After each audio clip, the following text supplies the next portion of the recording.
If you've ever thought, I know I'm stressed, but I have no idea how to shut it down, you're not alone. Hi, I'm Tammy, a brain-based leadership coach. I'm not here to give you fluff. I'm here to give you the tools that actually help you get your shit together in the moment. You're taking time out of your day to be here, so I don't want to take that lightly. I'm going to over-deliver on value here because I know what's happening in your brain won't save you in the heat of the moment. It's practice that saves your ass. These tools build emotional intelligence. And no, EQ isn't just about naming your feelings. It's about knowing how to shift out of chaos and come back into command in real time. Once you've cleared the stress energy by movement, you're not done. That's where breath work and other techniques come in. They will help you shift from WTF just happened to I got this. And that shift is the foundation of emotional intelligence. This is your pathway to promotion or profit and peace of mind. So let's get to work. We'll start with 3 different breathing techniques. Breath isn't about being mindful. It's about being the boss of your biology. So first we have the physiological sigh.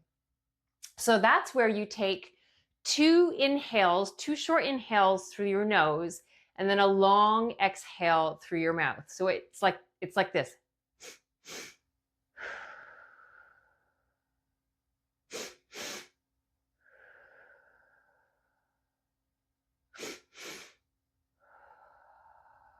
Already, I feel so much better. So you can do this for 2 to 5 rounds or until you feel differently. So next, we have box breathing. So that's where you inhale for a count of 4, hold for a count of 4, exhale for a count of 4, and hold for a count of 4. And keep doing that for 2 to 5 minutes. I'm going to go through it once with you. So inhale, hold, out, hold. So next we have the Ujjayi, I think I said it right, or AKA the ocean breath. This is actually one of my favorites. So you breathe in through your nose, and to put it this way, when you're trying to fog up a window or a mirror, that sound or motion that your body is doing, that's what I want you to do, but with your mouth closed. So you breathe in through your nose, and when you make that motion, it's really loud. You can hear that the breath is coming out. It forces you to go much slower on the exhale. When I was into meditating a little bit, I would do this for 3 minutes. I would do this breath for 3 minutes once a day. And it would help me stay present. It would help me stay in the moment because I'm actually listening to something. I'm listening to the breath. That's why I like it so much. And this one you can do anywhere from 2 to 7 minutes or until you feel different. So there are 3 breathing techniques, but I'm telling you, there are a ton of different breathing techniques. YouTube them, Google them. So many different ones. There's sure to be one that you're going to identify with more than others. Just choose one, even 2 to have in your back pocket. That way you'll have them when you need them. So next, we have EFT tapping. And if you're going to say, wait, tapping? Seriously? I know, it sounds weird. Tap on your face and suddenly you're not angry? What is this? Leadership by acupuncture? But when the Red Cross is called into disaster zones where people have lost everything, they bring trauma specialists trained in EFT. Why? Because when someone's in panic or shock, their thinking brain is offline. Cortisol is in control. Tapping calms the amygdala and restores the prefrontal cortex so you can respond instead of react. Studies show a 24 to 50% reduction in cortisol. It's fast, it doesn't require talking, and it works, even in war zones. All right, now that you know why it works, let me show you how to actually do it. Now, I'm going to teach you the original method, but it will require you to take some notes here and have them handy the next time you're doing it. Then I'm going to show you a much simpler, stripped down method that you can easily do anytime. So with EFT tapping, we always start with the karate chop. So it's the fleshy part on the side of the hand, and we use the opposite hand, the 3 or 4 fingers, to gently tap. We don't want it to hurt, we don't want to do it hard, but we do want to be able to feel it. So what we're doing here at the karate chop is we're saying our setup phrase, what they call a setup phrase. And this setup phrase is, and you may want to write this down, even though I feel this emotion. If you know you're feeling sadness or anger, you can say, even though I'm feeling anger.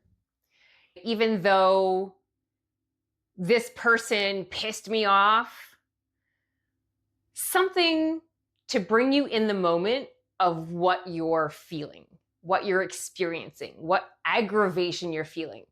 Basically, all of these points just want to make sure that you're still thinking of the exact moment of when it happened. Go back to the moment that is upsetting you the most. Go back to the thing that you're ruminating in your head about. So we'll say that I'm working on anger. So I'll say, even though I am feeling angry, so that's the first part, then the second part's always the same. The second part says, I deeply and completely love and accept myself. Then you have to say this 3 times, not 4. Even though I'm feeling angry, I deeply and completely love and accept myself. Even though I'm feeling angry, I deeply and completely love and accept myself. There we go. So there's your start. We have 8 more points to go so that the round is complete. So we always do it with the 3 or 4 fingers. And again, we're tapping lightly. So we start at the top of the head, and we only have to tap here 7 to 10 times. And what you say here, and you can actually do this without any talking whatsoever. You can do this in your head. You can say this internally as well, and it works just as well. So if you have to go to a bathroom stall at your work to do this and be silent, you can do that without a problem. So stop, top of the head. My goodness, I can't talk. Top of the head. And you just say something like, I'm feeling angry. And you can just keep saying, I'm feeling angry. So the next one is the eyebrow. So it's not just in between your eyes, it's actually on the very tip of one eyebrow. Whichever one doesn't matter, whichever side you're doing this on, left or right does not matter. Hands, it doesn't matter, just pick a side. So next is the eyebrow. And you're just gonna say it again. So 7 to 10 taps, and I do it with these fingers still. 7 to 10 taps, and just keep what's going on alive in you, what's the problem is, just keep saying it to yourself. You don't have to have too much of a variation from it. If you're with a practitioner, they may say a lot of different things as they're going through, but for you to do this for yourself, just concentrate on the very basics of I'm feeling angry, I'm feeling pissed. They shouldn't have done that, something like that. So the eyebrow, and then the very next one is the side of the eye, 7 to 10 times, and then under the eye. Put my glasses back on. And then we have between the nose and the lip. Okay. And then we have the chin. And then we have the collarbone. And then we have under the arm. So for the ladies, this is kind of where your bra strap is. And for gents, it's kind of the same level as where your nipples are, just underneath your arm. So those are the areas that you need to do. So that's called one whole round. So once you're done that and you've said, I'm angry, this anger inside of me, you just keep going with that. And then once it's done, you take a rest, and you breathe in, you go, and you check in with yourself.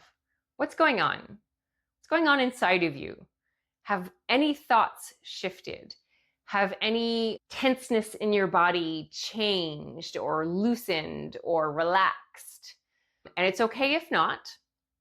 We're going to keep doing this. So one thing I should have mentioned before I got into this is it's really cool if you measure how you're feeling on a scale of 1 to 10 before you start. So let's say you're angry and you're really feeling that your anger is like at an 8 of 10, where 10 is like rage and 1 is no anger at all. So where is that scale? Where's that measurement? Because it's hard to know sometimes when you don't measure if something's actually shifted or worked. So then you take a measurement, you finish the first round, you take a measurement. So even if it hasn't moved, that's okay. We're going to do it again. So the second round, if it's still anger, if you're still working on anger, you're still working on the same issue, you're still working on the same problem, you don't necessarily have to do the karate chop again. You can go straight to just doing the tapping and do it all over again, where you say, I'm angry. This anger inside of me, this feeling I don't like, this anger inside of me, and keep going. And then you take a big breath, and then you reevaluate, where are you? Sometimes I've had 3 rounds and I've completely and utterly solved the problem. I've went from an 8 to a 2, and I was happy with the 2, and I didn't have to work anymore. Sometimes if it's a really big, complicated issue, I've had to do this for a half an hour. And sometimes it changes, the feelings, the emotions change, from anger to sadness, from sadness to fear, to grief. It could be changing, and I'm just working through all of those layers to get them out.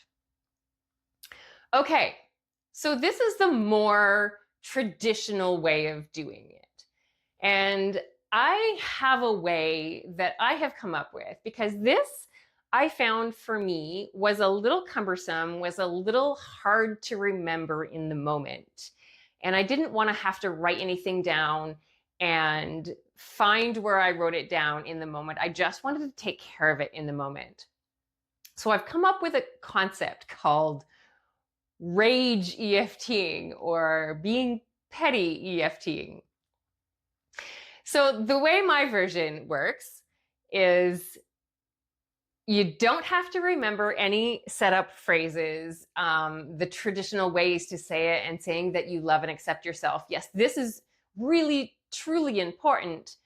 But in the moment, if you don't have this tool and you can't remember it, what's important is the physical part of doing it. So you still have to remember all the physical parts. Those are still important because they're acupuncture parts. They're actually important.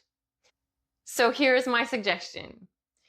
You go with your karate chop, count to 30. 1, 2, 3, 4, 5, 6, 7, 8, 9, 10, 11, 12, 13, 14, 15, 16, 17, 18, 19, 20, 21, 22, 23, 24, 25, 26, 27, 28, 29, 30. Okay? That's how long you have to do it. As fast as you can, doesn't matter. That's where we go. And then I want you to be as petty as you can possibly be, as petty as you've ever been in your entire life. I want you to say to the person that you think wronged you, or the situation that shouldn't have happened, I want you to say all the have tos, should haves, all the words that we're actually not supposed to say in communicating with other people. I want you to actually say this all out loud. So, he did this to me. I'm so mad that they should not have done that. Whatever it is, keep going, keep being as petty as possible. And you don't have to come up with a different phrase for every spot, because if one of those phrases is really intense for you, like he shouldn't have done that, then that's what you keep saying. And even if you get to 4, 5, 6, and even if you get to all the rounds and you're still saying the same thing because that's what's really alive inside of you right now, great. The most important part is we want to keep that anger, that frustration, that whatever it is, whatever emotion it is that we're feeling, top of mind. Because this only works, the physical part only works if we're actually keeping in mind what it is. If our minds are wandering to different things, it's not going to work. So then you finish your round and you take a deep breath.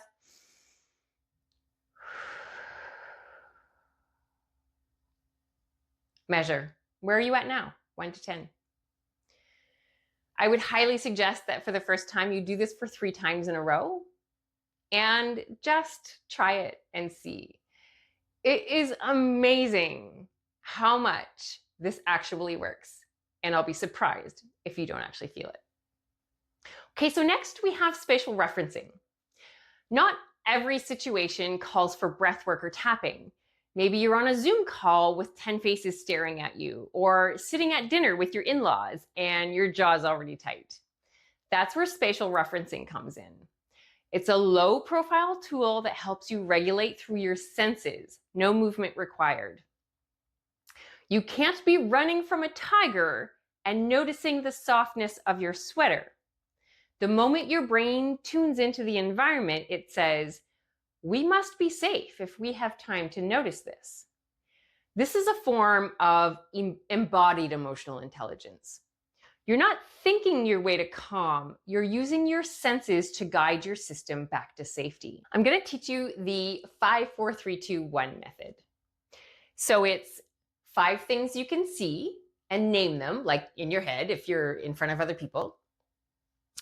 4 things you can feel and like feel them, even if it's under the table. And 3 things you can hear. Is there a hum? A bird, a car driving by?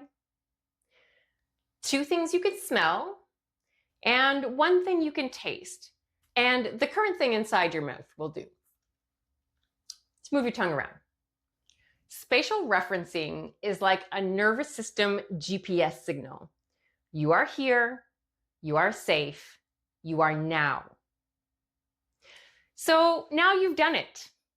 You didn't just learn about stress, you practiced moving through it.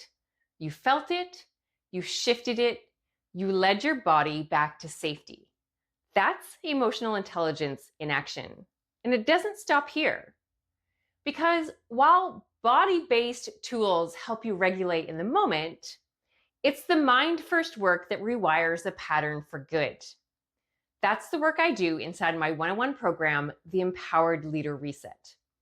We use tools like NLP, subconscious reprogramming, and coaching to help you stop getting hijacked in the first place. So you don't just manage stress, you change your relationship with it. If you felt something click during this series, consider this your sign. Reach out, apply. Let's rebuild your baseline, calm, clear, and in command. This is your pathway to promotion, profit, and peace of mind. Like and subscribe. I'll see you soon.